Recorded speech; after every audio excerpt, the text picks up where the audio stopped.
राजतिलक की घोषणा। कैकेयी पहुंचकर भरत अपने भाई शत्रुघ्न के साथ आनंद पूर्वक अपने दिन व्यतीत करने लगे। भरत के मामा अश्वपति उनसे उतना ही प्रेम करते थे जितना कि उनके पिता राजा दशरथ। मामा के इस स्नेह के कारण उन्हें यही लगता था मानो वे ननिहाल में न होकर अयोध्या में हों।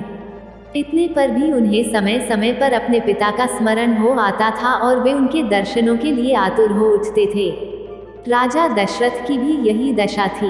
यद्यपि राम और लक्ष्मण उनके पास रहते हुए सदैव उनकी सेवा में संलग्न रहते थे, फिर भी वे भरत और शत्रुघ्न से मिलने के लिए अनेक बार व्याकुल हो उठते थे। समय व्यतीत होने के साथ राम के सद्गुणों का निरंतर विस्तार होते जा रहा था। राजकाज से समय निकालकर आध्यात्मिक स्वाध्याय करते थे। वेदों का सांगोपांग अध्ययन करना और सूत्रों के रहस्यों का समझकर उन पर मनन करना उनका स्वभाव बन गया था। दुखियों पर दया और दुष्टों का दमन करने के लिए सदैव तत्पर रहते थे। वे जितने दयालु थे, उससे भी कई गुना कठोर वे दुष्टों को दंड देने में थे।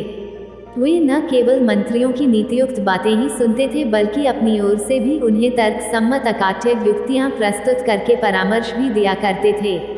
अनेक युद्धों में उन्होंने सेनापति का दायित्व संभालकर दुर्धुर शत्रुओं को अपने पराक्रम से परास्त किया था।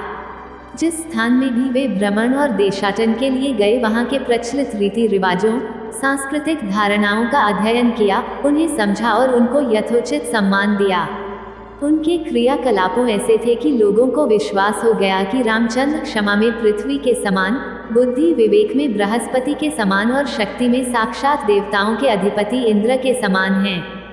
न केवल प्रजा वरन स्वयं राजा दशरथ के मस्तिष्क में यह बात स्थापित हो गई थी कि जब भी राम अयोध्या के सिंहासन को सुशोभित करेंगे, उनका राज्य अपूर्व सुखदायक होगा और वे अपने समय के सर्वाधिक योग्य एवं आदर्श नरेश सिद्ध होंगे। राजा दशरथ अब शीघ्रातिशीघ्र राम का राज्याभिषेक कर देना चाहते थे।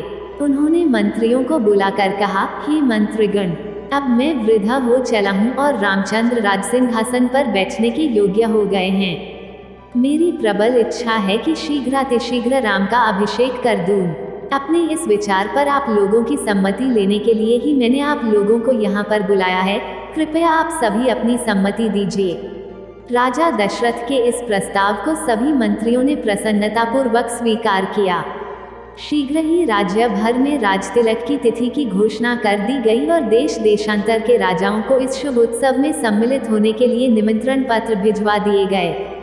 थोड़े ही दिनों में देश देश के राजा महाराजा, वनवासी ऋषि मुनि, अनेक प्रदेश के विद्वान तथा दर्शगण इस अनुपम उत्सव में भाग लेने के लिए अयोध्या में आकर एकत्रित हो गए।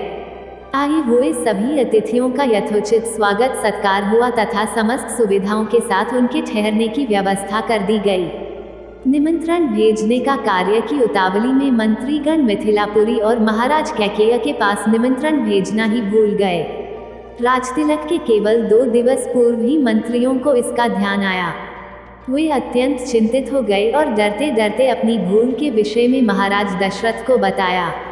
यह सुनकर महाराज को बहुत दुख हुआ, किंतु अब कर ही क्या सकते थे।